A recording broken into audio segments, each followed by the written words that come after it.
आनन्दसम्प्लवम् अनुप्लवतां मनो मे मनो मे मनो मे आनन्दसम्प्लवम् अनुप्लवतां मनो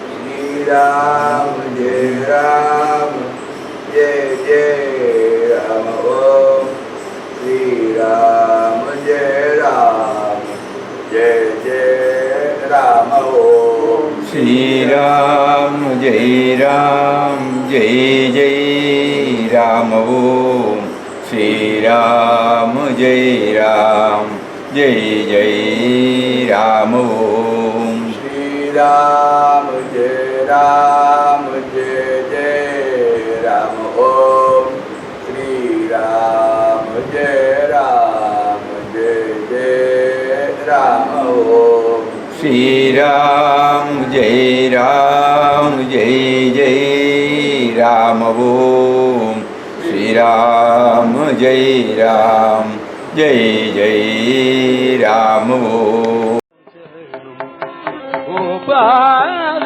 गोकुल वल्लभी गोप गोकुल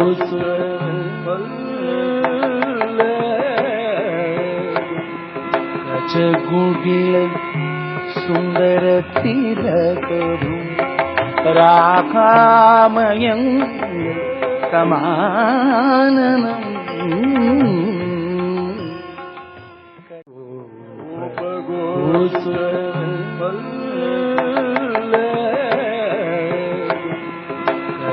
गुडिल सुंदर तिलकरू राखामयं कमाननम्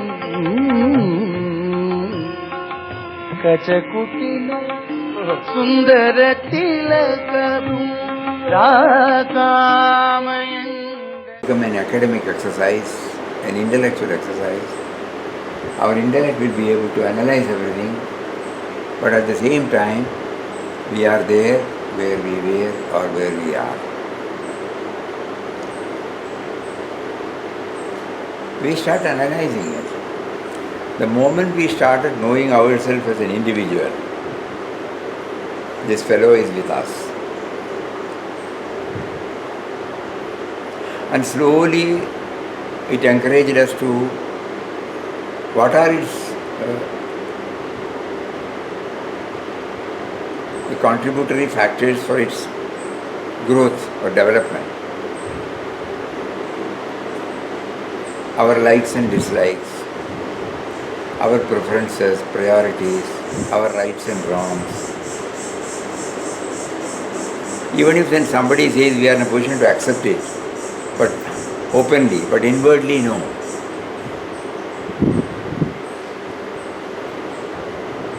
Actually, it is a big question mark in a sadhaka's life as to how we can subdue. We may not be able to get rid of it so long as we have got an embodied self. It will be there, the me and mine will be there. But how far we can make it under our control? How can we make it subservient to ours? This is something each individual has to try.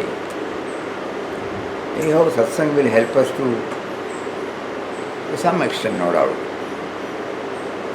But we have seen many people who were either not lettered or either were not associating with any of the so-called traditional form of spiritual study. In them we find this is less and less. Even if they say something, they don't mean anything bad. And we will not take it as bad also. And when we tell them that no, this is not right, they are in a position to accept also. The readiness to accept. So that we have seen. So what is the precondition? Nobody knows. Just like, we cannot say that avidya has got a date of birth. Anadi, avidya, anirvachya. That is what it is. It is beginningless. Similarly, we cannot say when this fellow has started dominating us. However, we will make a trial of going again, dwelling on the various aspects of it. In Gita Sandesh, Param Puja Papa makes a first reference about it. First reference means it's a unique reference. We will just read out one page. The Bhagavad Gita holds forth before mankind the highest and loftiest ideal, by attaining which the soul is liberated from all limitations and enjoys the peace and bliss of his inherent state of immortality. The first discourse of the Gita speaks on one of the great obstacles that confronts the struggling soul in his effort to realize this blessed state of supreme freedom.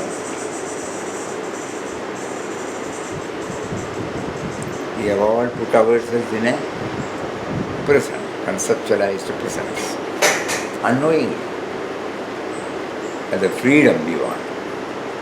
Now, what is the melody that has possessed the soul, which has made his life cramped, narrow, limited, bringing to it a sense of helplessness and oftentimes utter despair?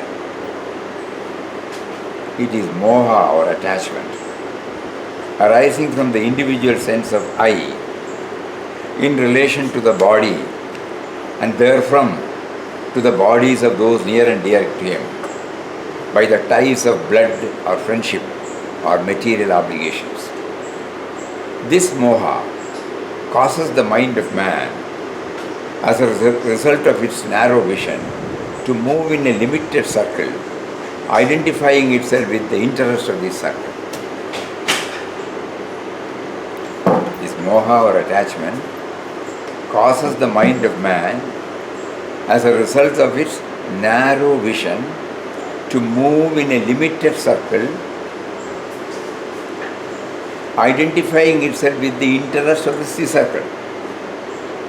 In this condition, the vision of man, starting from his individual center, radiates only within this circle and gets so much absorbed in it that the humanity and the world outside it are considered entirely separate and foreign to it. It is within the experience of every human being who has spent some thought on the mysteries of life that life lived in this limited vision is a constant source of fear and sorrow. He further knows that the more is this vision expanded, the greater is his freedom and the higher is his joy. He feels that he is imprisoned within the fortressed walls raised all round by him by his ego. And although he knows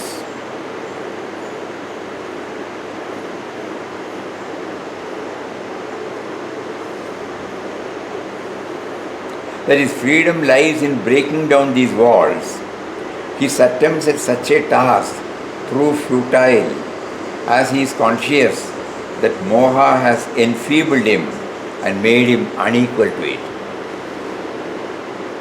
It is this moha that weakened the strong altruistic purpose which fired the bosom of Arjuna to stand up and fight on the battlefield. Similarly, it is this moha that arrests the march of the aspiring soul when he strives for a wider vision of life and the resultant action. Man gets through moha so helplessly entangled and caught in the grip of selfishness, greed and lust, thus acting and living solely for himself and his kith and kin, that the wider view of life is shut out from him, and the great purpose for which he exists is either denied or forgotten by him. As with Arjuna, so with everyone who strives for liberation. It's a conflict between the aspiration for a vaster vision and the crystallized selfishness of an individualistic view of life. Here he brings the word, something which we can never forget, crystallized selfishness.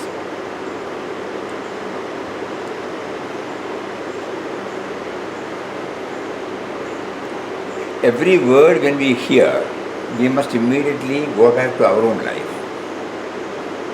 Then the meaning will be clear to us. We will come back to it again. And what is crystallized selfishness?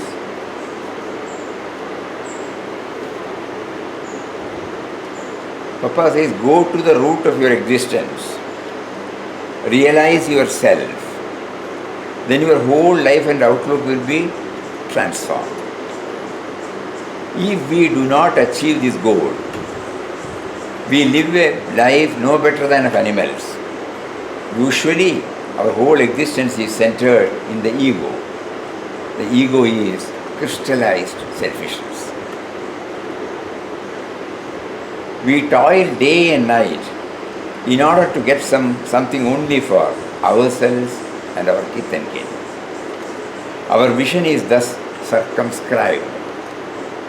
Outside that circle, the world is not ours.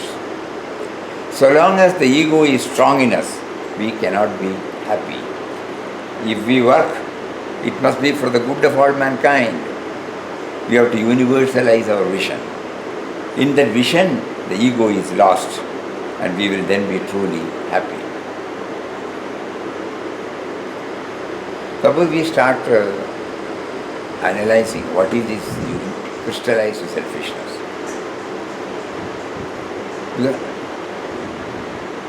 Mostly, we are not conscious of it. It has become a part of our life. It has become so natural for us. Similarly, the example of Crystallized selfishness. examples. Suppose we have booked a ticket, and suppose we have been allotted number 16 in S4 compartment. We go there, The train is to leave in another 10 minutes, 20 minutes. Somehow we go locate the place. Somebody is sitting there. What is our first reaction? This is my seat.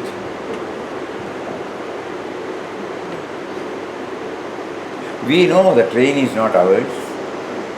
The seat is not ours. We ourselves don't know.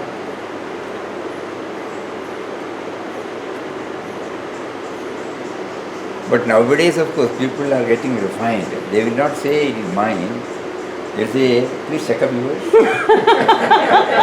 It could be a ticket. And then they show.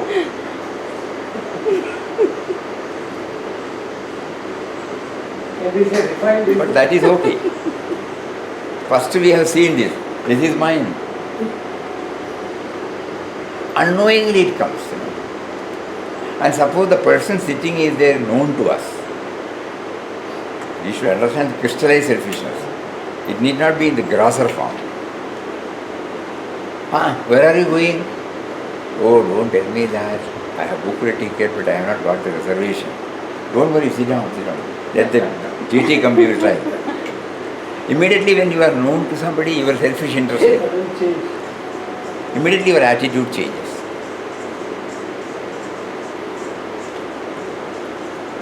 It can come from your chappal, from umbrella, from anything that we use. Automatically it comes, Not that we mean anything bad. But suppose we do some thinking. We have seen that. We may be searching for the chappal, but the chappal may not be there. It's all right, somebody would have unknowingly taken. That's it. My chappal is not there. Then you watch yourself, how do we react?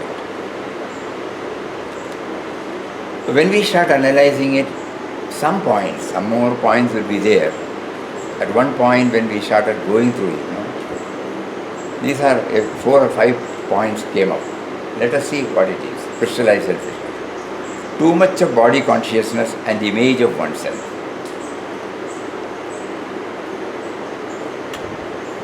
Too much of Dehabhimana.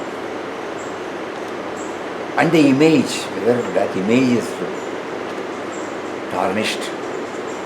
I am anxious to keep up my image. Bluntly, somebody has defined ego. Ego, there is no thing called ego, okay? When we keep on, Papa used to say, as you keep on peeling out the skin of the onion, you will not find anything. Similarly, when we start going through the roots of this, close our eyes and find out where from the thought comes, how the I thought comes, 100% sure we will become aware that there is nothing called this.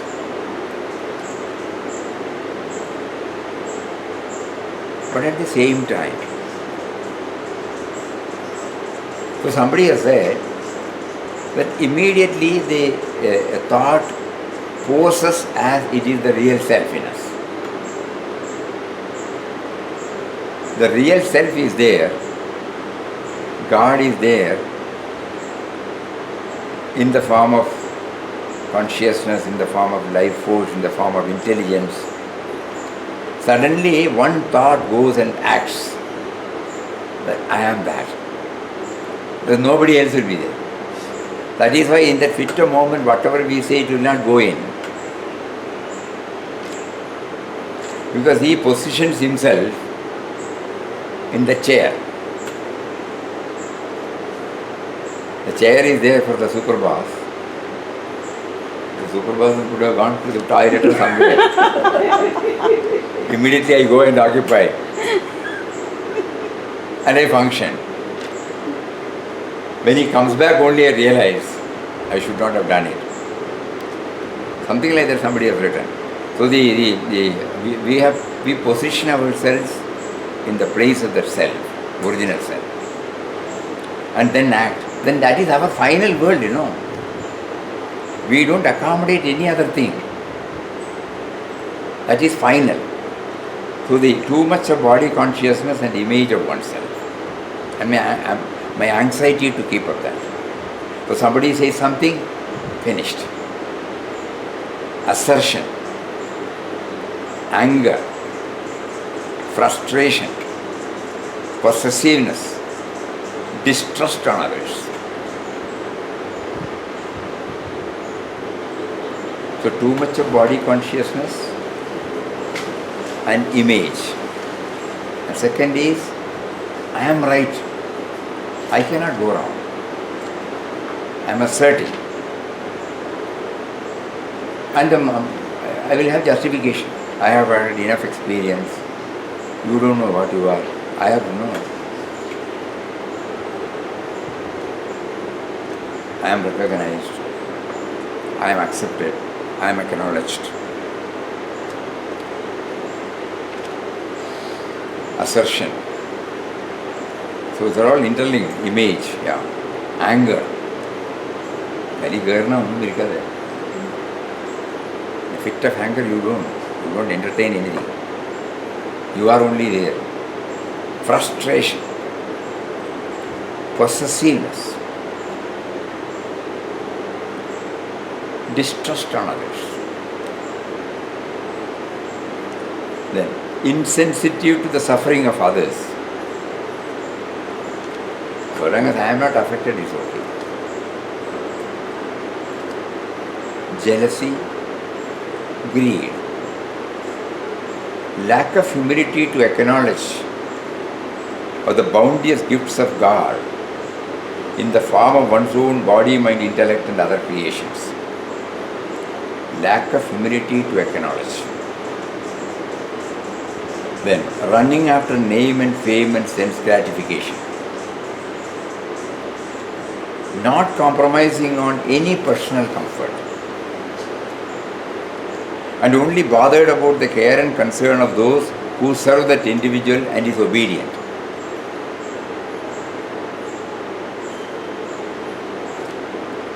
and resorting to violence even in thought, word and deed to safeguard one's own interest. Mosquito comes, violence. Not that we want to safeguard ourselves. Anything. Whether it is a cockroach, whether it is anything. Not that we mean anything bad. Not that we are outwardly we are not selfish. But these are some of the subtlest form of selfishness. Unless and until we keep a vigil. Any time through any of these avatars, we will enter into the field. However much we try to understand, analyze, you all remember even when we take to this trust, Papa bluntly says, the ego growing along with it.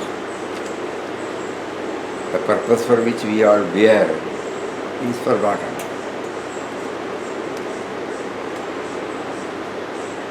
And Papa reminds us that a devotee or an aspirant should first know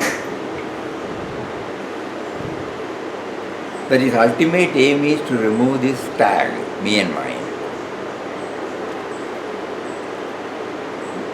I'm sure many of you would have gone through In Quest of God, the first book of Papa. In the second chapter, entitled Renunciation, there he clearly says, remove the I-ness from me. The whole saga starts from that. Because however much we try, however much we may intellectually know, we are something in our own place.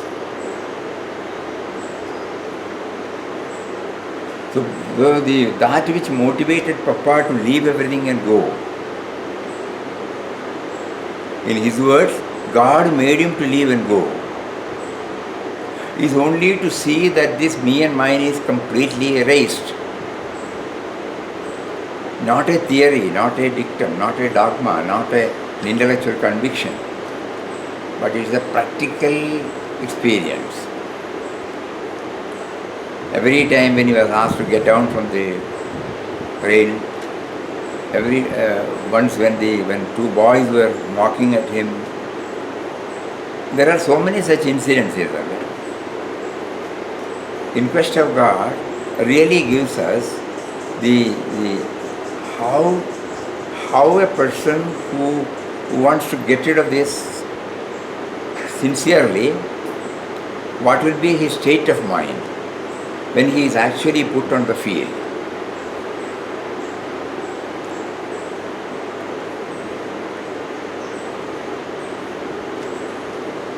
Later on we also find from the outpourings that in spite of all these things, still he found it was there in a subtle form. And then what did he do? That reflection. Not merely reflection. The reflection was preceded by actual subjecting oneself to such circumstances where the I is totally erased, I and mine. So this is a thing, it's not for one day's topic. It has been with us, it will be with us. Our only struggle, we can say, is to lessen its hold on us.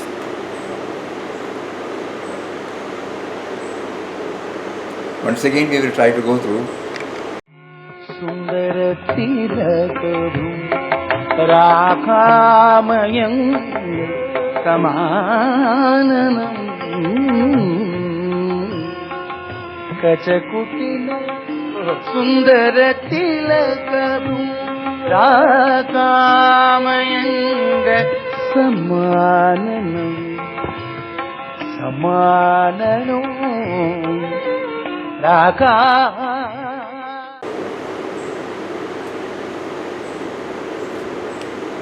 Everything comes because we feel we are all full. No?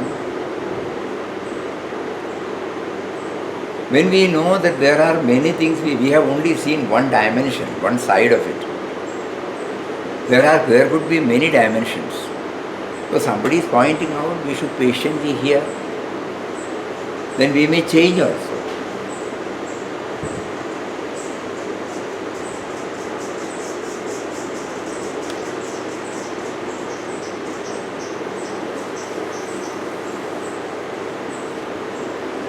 And the subdual of ego, I don't think it can come out of any sadhana. We should cry and pray to him to remove this. Who is now trying? The same fellow. He puts a mask that he is a seeker, that's all. Because there's something, when it affects, he immediately flares up.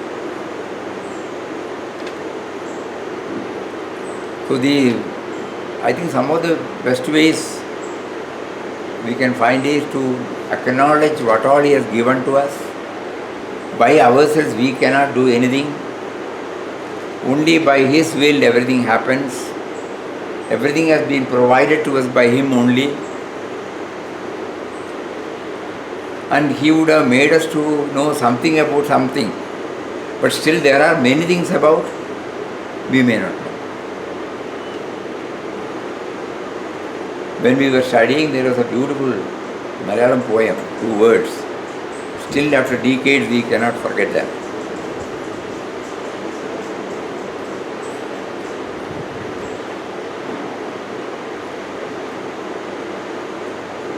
Anandam Ajnadam Avarnaniyam. ഈ ലോകഗോളം തിരിയുന്ന മാർഗം അതിങ്കൽ എങ്ങാണ്ടൊരിടത്തിരുന്നു നോക്കുന്ന മർത്യൻ കഥ എന്ത് കണ്ടു. This is so vast, Anandam. At the origin we don't know. It can't be explained. How this world, the globe rotates. Take for instance. And we sit somewhere in a corner, not in a corner, in a space where it cannot be even spotted. And from there we decide, we pass judgments. What does he know about it? He is not even a speck.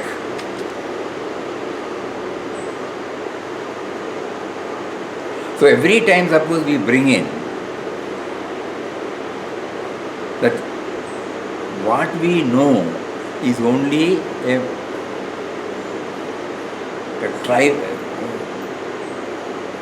thing,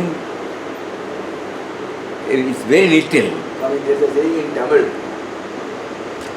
கற்றது கைமண்ணளவு கல்லாதது உலகளவு.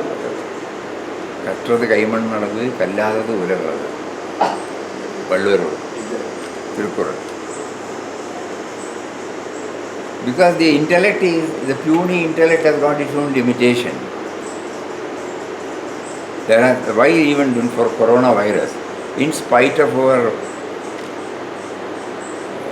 spectacular achievement in the field of science, field of technology, in the fields of research, still we are unable to know. So this challenge God gives us to bring out an answer. But it is only a comma. Never it is a full stop. Every time when something is given, we are unable to handle it. Every patient is a new patient to a doctor, really speaking. He keeps on experimenting, that's all, Some experiment ticks, something doesn't tick. So he should be open-minded. That could be one of the methods by which we can subdue this crystallized selfishness or ego.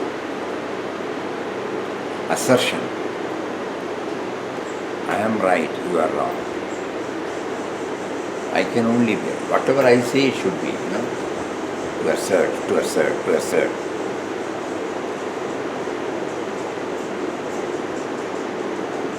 We have seen many such people who were ready to accept, when something is pointed out. Many doctors, when we were in Wayanad, we could remember, good people, they will try, and if the patient is not responding, they will immediately telephone to us and say, please take him to medical college. He is not responding to my treatment.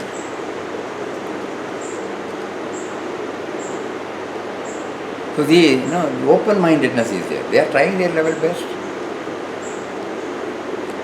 Suppose, only this much it can be done. Wherever you go, this can be done. Then we will not know, we are guided by them.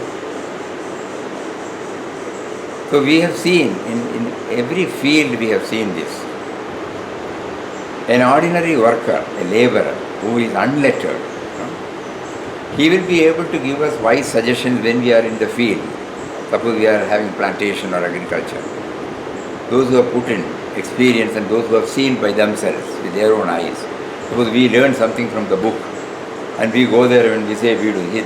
They will tell us point blank, no, it can't be done, it should not be done. Immediately we ask them, why do you say so? Then they will tell you something. It will be rational. So many. We have seen even very leading lawyers. Very leading lawyers. When we go there and our problem is there, he will say, okay, every day evening you spend some time, when is the hearing? I say, okay. Then he will also give us, unlike today, lot of books will be there. He say, anyway, during daytime you are sitting quiet, go through this. Anything similar to our, you put a flap and come. So that he doesn't have to. He has in his mind where is what. But to engage ourselves so that we will become more and more educated about it. So we have seen such experience. The humbleness, the humility at the same time, not asserting. And it all has its own impact on us. It is not by teaching or hearing in a satsang that we change ourselves. But such experiences teach us. We have many a time shared, when during Puja Swamiji's time, when so many people make so many suggestions about any project we undertake. So when we told him, if so many people keep on telling how shall we proceed, he will immediately respond with his usual calm, quiet way. What harm is there in hearing? There may be something, a new dimension. If it is not there, we will go ahead with it. But what harm is there in giving a patient hearing?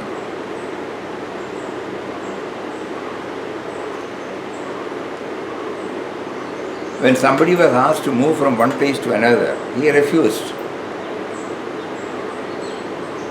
Swamiji himself went to that road, convinced him, asked why he is resisting. And when he put up his reservations, everyone was answered. He said, only if these things are there, I will move. Swamiji conceded. This, it is not a theory. He just places himself in somebody's shoe and finds out, yes, not asserting. When I tell you to move, you have to move. No, it's not like that.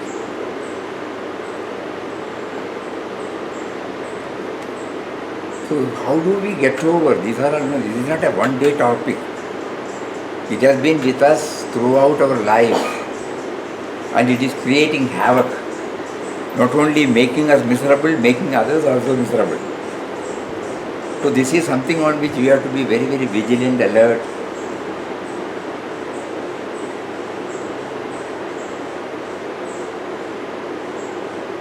So insensitivity and anger, frustration, possessiveness,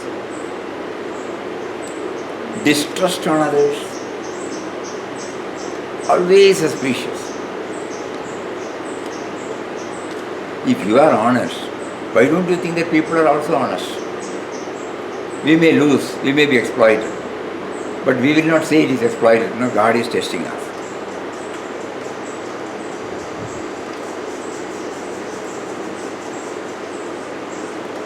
This cannot be practiced straight away by hearing this, but an experience will teach us.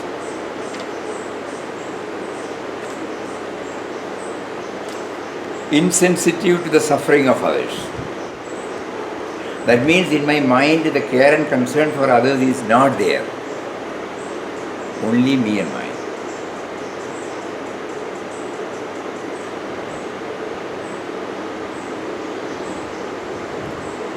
Jealousy, greed.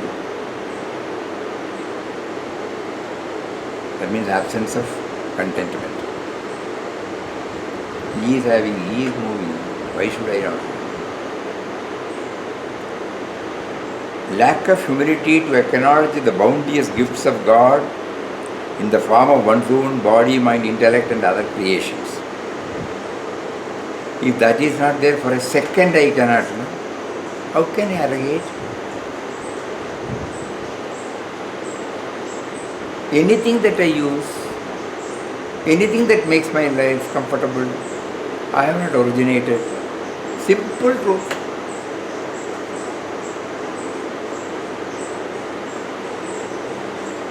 Running after name and fame and sense gratification. Unknowingly. Not compromising on any personal comfort. And only bothered about the care and concern of those who serve that individual and is obedient. Others no.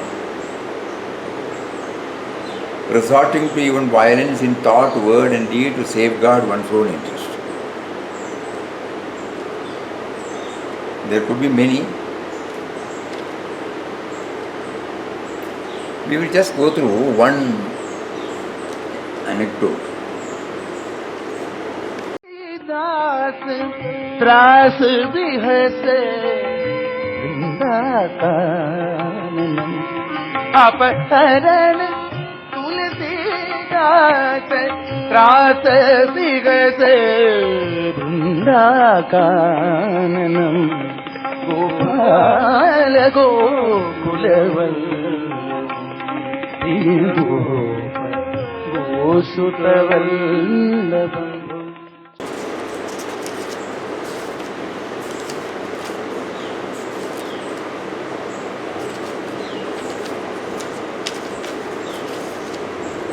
A young lady was waiting for her flight in the airport lounge. As she had to wait for other hours, she bought a book and decided to spend her time reading it. She also bought a packet of cookies. She sat down in an armchair to rest and read in peace. On the armchair next to hers was kept a packet of cookies.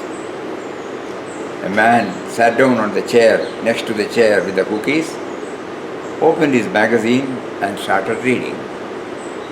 She opened the packet of cookies and ate the first cookie. The man also took one. She felt infuriated but did not say anything. She just thought, what a nerve. If I was in the mood, I would punch his eyes so that he won't forget this impudence. For each cookie she ate, the man ate another one. This was causing her to fume with rage, but she did not react. When only one cookie remained, he thought, oh, what will this wretched man do now? Then the man divided the last cookie into two halves, took one, gave her the other half. This is too much. She was furious. She picked up her book and things and headed to the boarding gate. When she sat down on her seat in the plane, she looked into her purse for her spectacles, and to her surprise she found her packet of cookies in there untouched.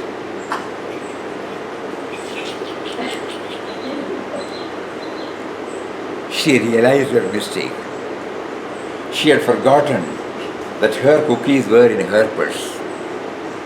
The man had shared his cookies with her without feeling infuriated, nervous, or resentful, while she was very upset, thinking she was forced to share her cookies with him.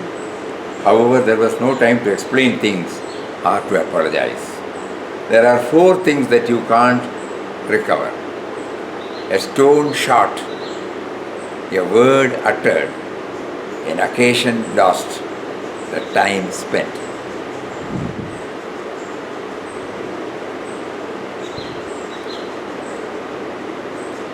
And you can imagine now that half an hour or 1 hour or the waiting period, what a miserable condition she was in that time. Where are the other person?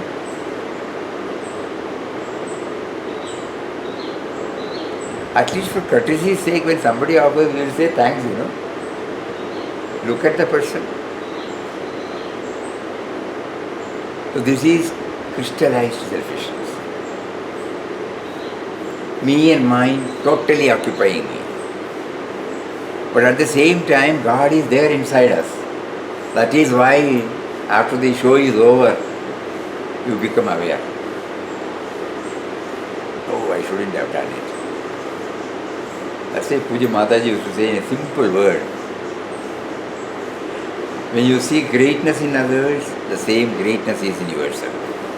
When you see pettiness in others, the same pettiness is in yourself.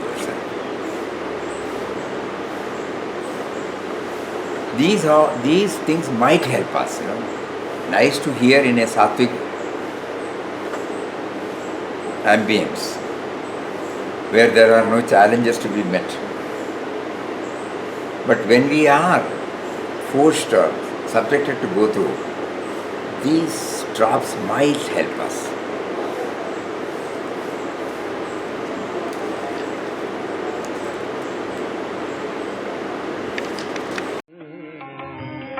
प्रिय गोप गोसुत वल्लभं प्रिय गोप गोसुत वल्लभं प्रिय गोप गोसुत वल्लभं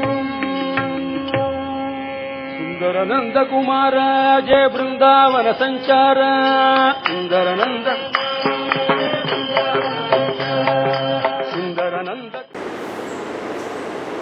The most difficult thing to get over is Dehabhiman.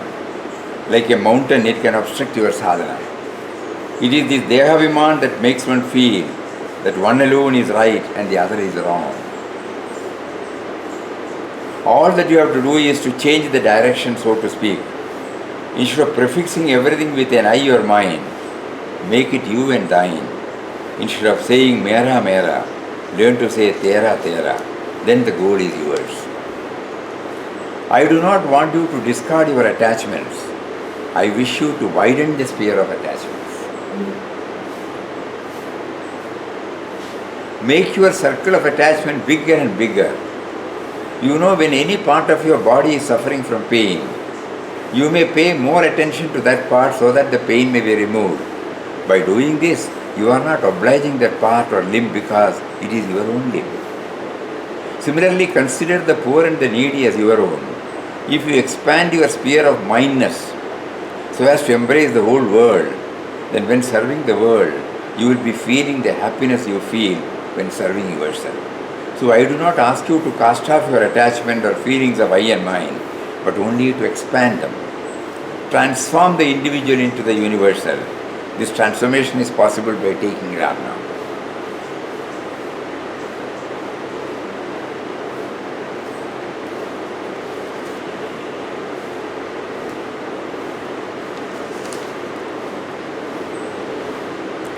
Papa says, the idea I am the doer is entirely false. In fact, I and mine is a false superimposition of ignorance upon us. There is nothing here to shirk from or be attracted to. Love and hate have nothing to do with this witness, capital W. Sinners we are not. We are the pure, ever pure, spotless, self-effulgent, all blissful, all peaceful, eternal Atma.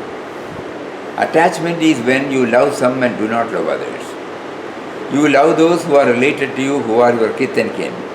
Beyond the pale of that circle, you have no love or concern for anyone.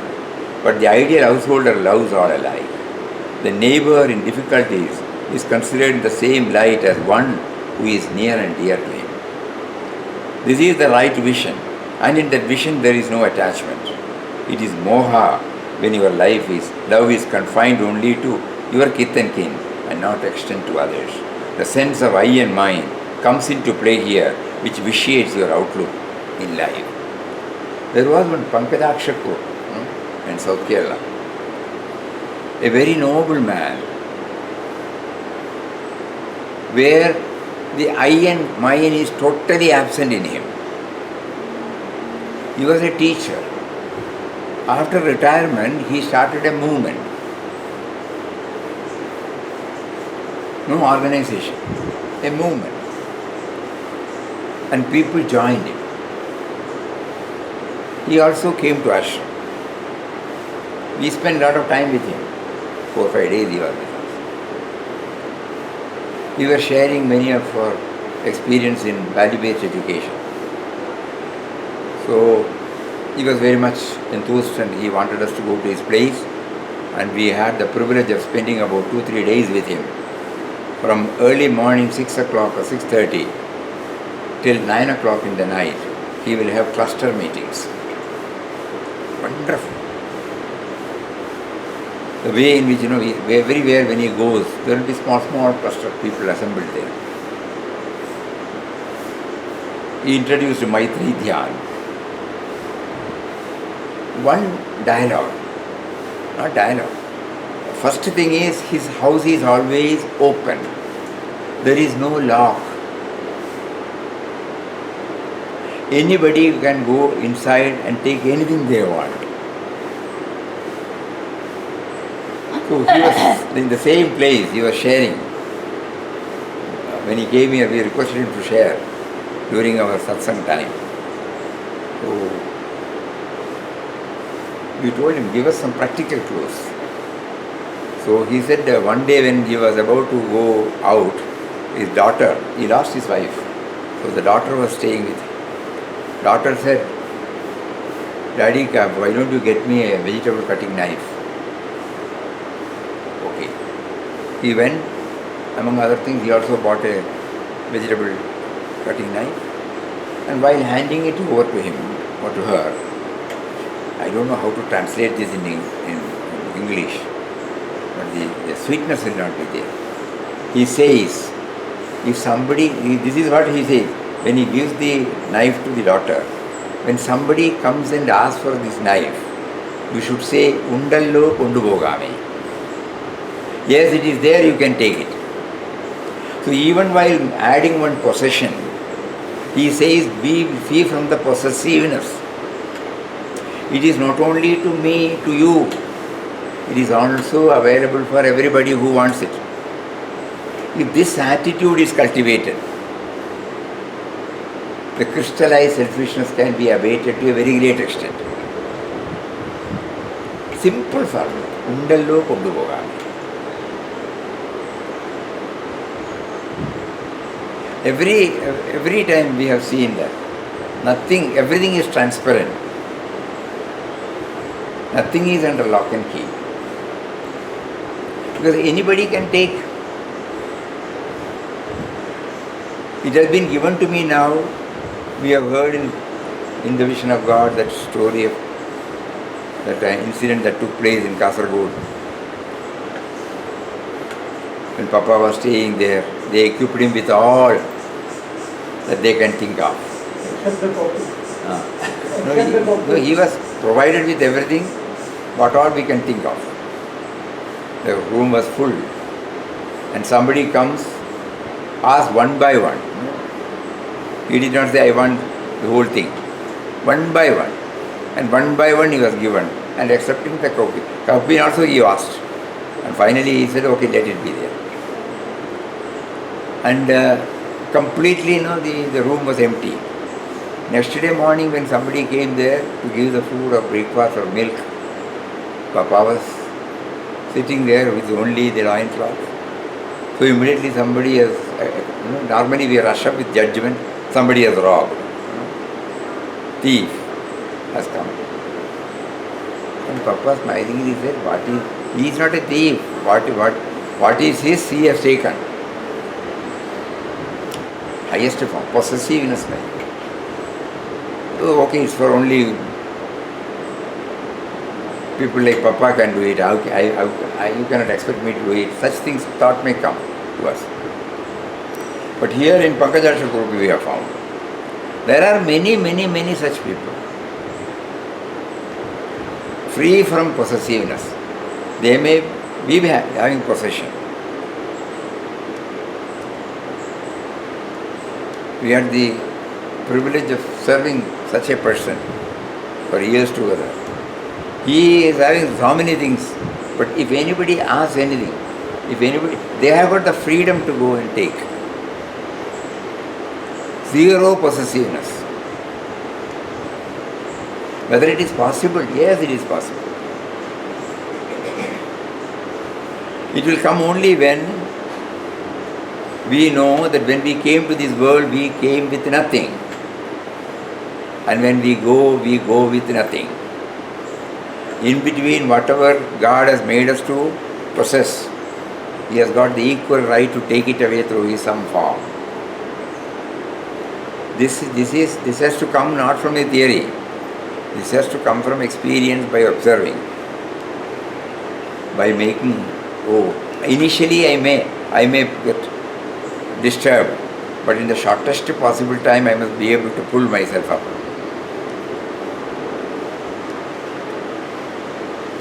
So this is a topic. Crystallized selfishness is a topic which cannot be called a topic. It is traveling with us.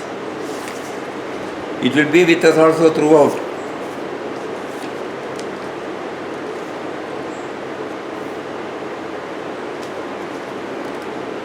To give you a sense of self. And if you live in a culture that to a large extent equates self-worth, how much what you have? How would you let go of attachment to things?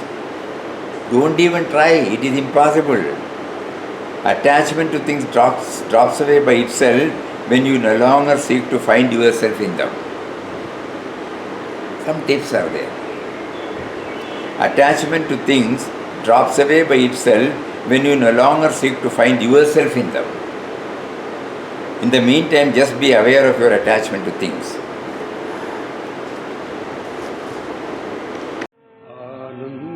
Sampravam anuplavatam manome